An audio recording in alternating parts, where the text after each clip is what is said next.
State of the Nation.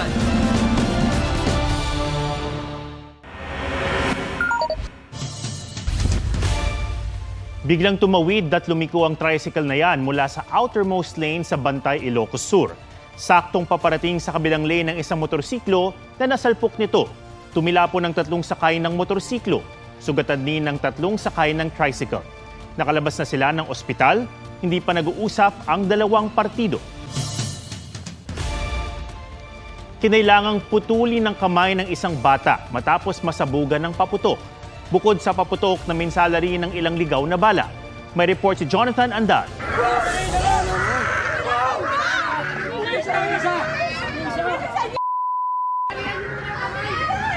Nagkalasog-lasog ang kaliwang kamay ng batang yan na isinakay sa isang multicab sa Manila. Kasama niya ang isa pang bata na humahagurgol. Ang mga bata nasabugan ng paputok kasama ng 2 pang bata 5 oras bago ang pagpapalit ng taon. Tumba agad ang isang bata na nabuhat agad ng kanyang amain. Nakalabas na ng ospital ang 3 sa 4 na bata. Ano itsura nung napulot niyo? Pabilog po at may paano po sa taas. Nilagay po agad niya. Saan? Sa may po apoy. Bigla pong sumabog. Pero ang batang nadurog ang kamay, pinutulan na. Lapnos naman ang muka at halos buong kaliwang kamay at braso ng 12 anyos na lalaking ito. Nag-ipon siya ng pulbura at pumulot ng tali na sinisindihan para sa paputok. Kinuha po namin, tapos sinindihan po namin. Tapos pagkahulog ko po doon, na lumiyab po, tapos nasunog po yung kamay ko. Nasabuga naman ang plapla ang batang ito. Durugo yung daliri eh. Operahan daw po. Isang bata naman ang pinutulan ng 2 daliri sa Quirino Memorial Medical Center matapos masabugan ng 5-star ang kaliwang kamay. Sa buong bansa, mahigit 230 ang naitala ng Department of Health na sugatan sa paputok o pailaw. Bahagyang mas mataas kumpara sa parehong panahon ng salubong 2023. Ang pinakabata, 11 buwang gulang lang na naputukan ng pikulo sa muka. 75 taong gulang naman na naputokan ng kwitis ang pinakamatanda. So naalala nyo, nung time na COVID, community display lang ang allowed at bawal magpaputok ang ating mga kababayan. So for this time, nag-umpisa na naman magpaputok at nakita naman natin na tumaas ng kaunti ng ating fireworks-related injuries. 5 naman ang kumpirmadong sugatan dahil sa ligaw na bala ngayong taon. Kabilang si Joan na manonood sana ng fireworks sa labas ng kanilang bahay sa Antipolo. Lumapit ako doon sa tito ko po. Sabi ko, pakitingin kasi parang may tumama na paputok. Kala ko po kasi paputok siya. Pagtingin po is, sinabay na ni Papa ng tingin. Sabi na po nila is, bala po. Natanggal ang bala at pinalabas na ng ospital si Joan. Lumabas na po kung sino po yung may gawa. Maraming salamat pa rin po kay Lloyd. Kasi ganun yung nangyari lang, hindi siya malala. May namonitor din ng PNP na isang nagpapahangin lang sa balkonahe sa Mariveles, Bataan kagabi nang tamaan ng ligaw na bala. Agad po nila itong dinala sa Mariveles District Hospital, subalit pinawian din po ito ng buhay. Nagkontak na po sila ng trajectory examination na for possible identification kung saan maaari nga po na nanggaling itong mga bala. Sa tala ng PNP, may isa ring namatay dahil naman sa paputok sa pagsalubong sa bagong taon. Jonathan Andal, nagbabalita para sa GMA Integrated News. Kabi-kabilang sunog ang sumiklab sa ilang lugar sa Metro Manila at iba pang lalawigan sa pagpalit ng taon. 2 ang nasawi habang may isang nasugatan. May report si Oscar Oida.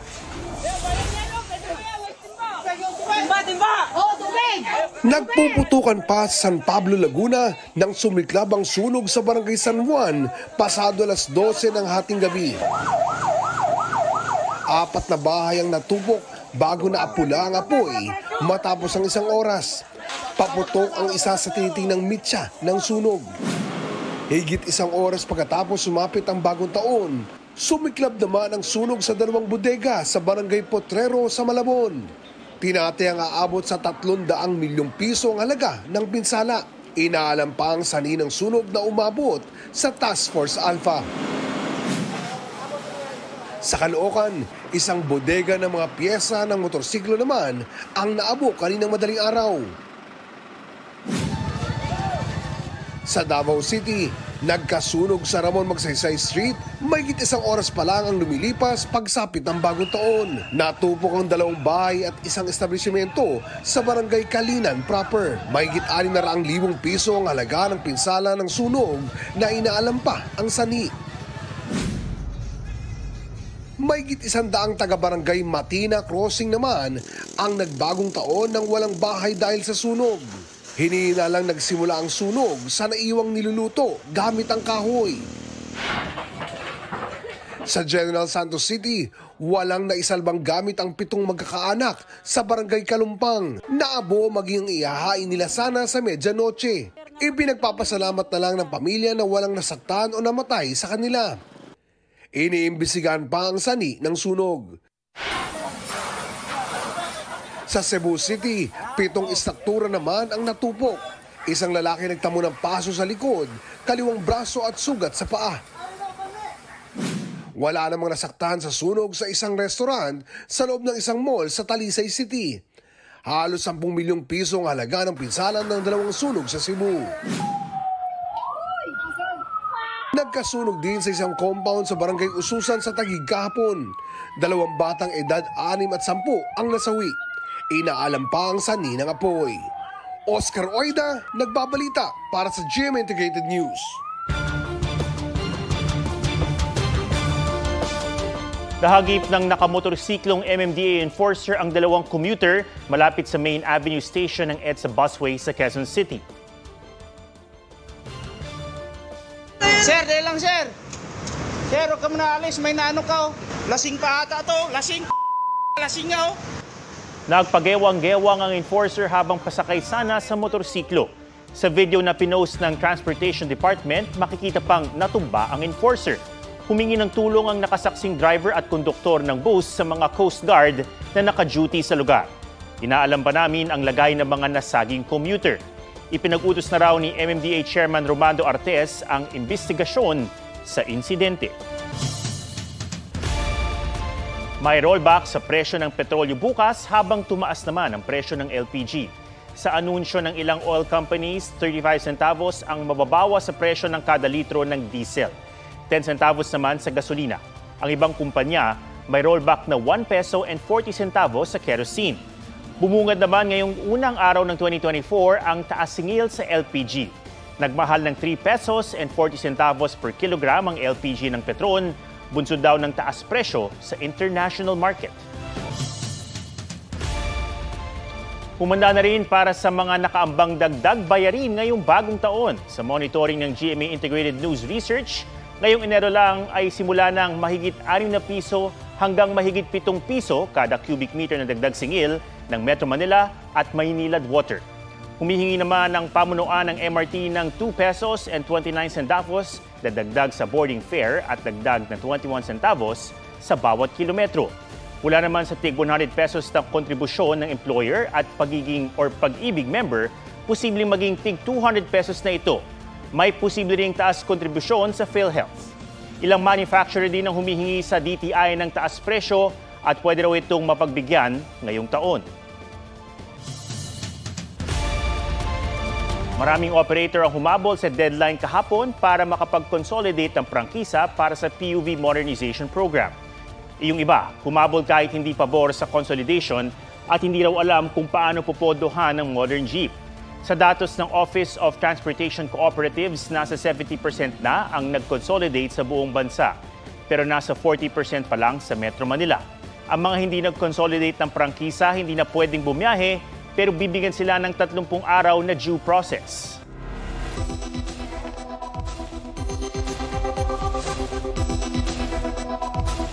Hashtag balik alindog na ba kayo ngayong 2024? Ang mga simpleng paraan para ma-achieve yan, alamin sa Tip Talk hatid ni Katrina Son.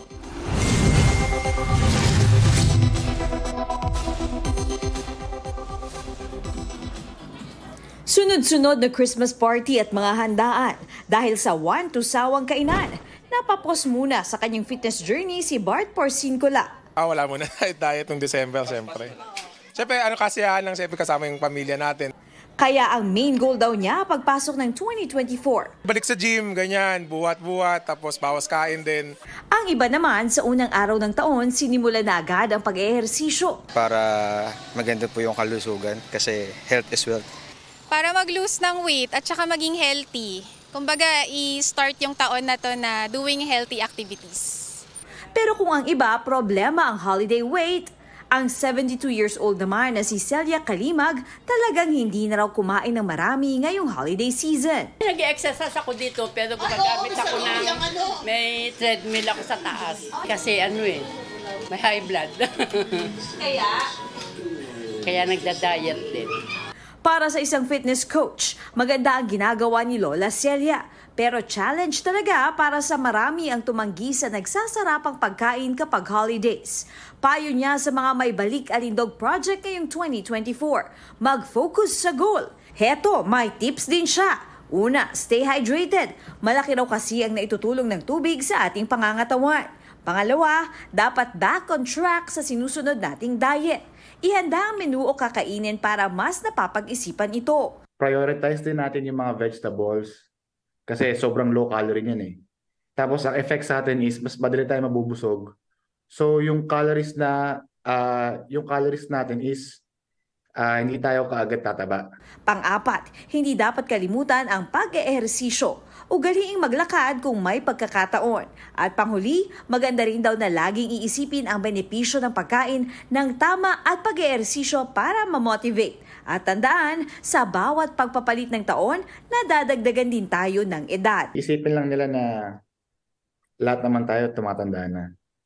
So, importante is mag-exercise, wag tamarin, at maging consistent. Katrina Son, nagbabalita para sa GMA Integrated News. Matapos ang 3 taon, nagbalik ang Kapuso New Year Countdown.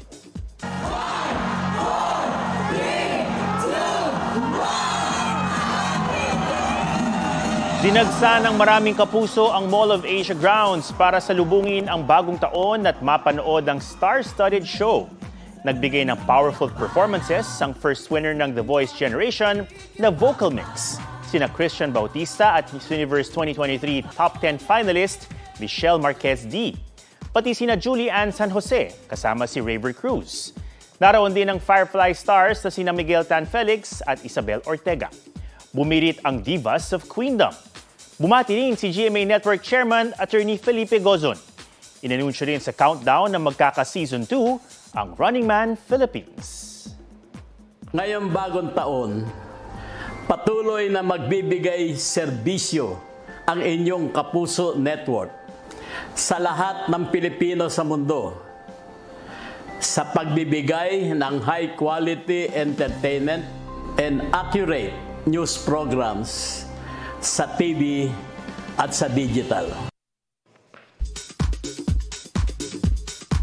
It's kindness and love, the things we need most. Yan ang cute New Year's message ng bunso ni Kapuso primetime king and queen Marian Rivera na si Sixto. Very positive din ang aura ng Dante Squad sa kanilang family picture. 2024 is gonna be awesome and I claim that for everyone. Yan ang pag-manifest ni Kapuso global fashion icon Heart Evangelista. Kasama ni Heart sa New Year's Eve celebration ang kanyang pamilya. Kumpleto rin ang pamilya Legaspi na bumabati ng cheers to fresh starts, new beginnings, and endless possibilities. Very thankful daw sina Carmina, Zoren, Mavi, and Cassie sa gift of family. Sa Amerika sinalubong ni Alden Richards ang bagong taon. Sa kanyang most memorable moment of 2023, nagpasalamat siya sa natapos na taon at looking forward daw siya sa 2024. For Jillian Ward na nag-post din ng highlights niya ng nagdaang taon, unforgettable and blessed ang 2023. Lars Santiago nagbabalita para sa GMA Integrated News.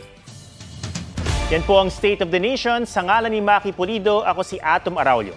para sa mas malaking misyon para sa mas malawak na paglilingkod sa bayan. Mula sa GMA Integrated News, ang News Authority ng Pilipino. Happy New Year!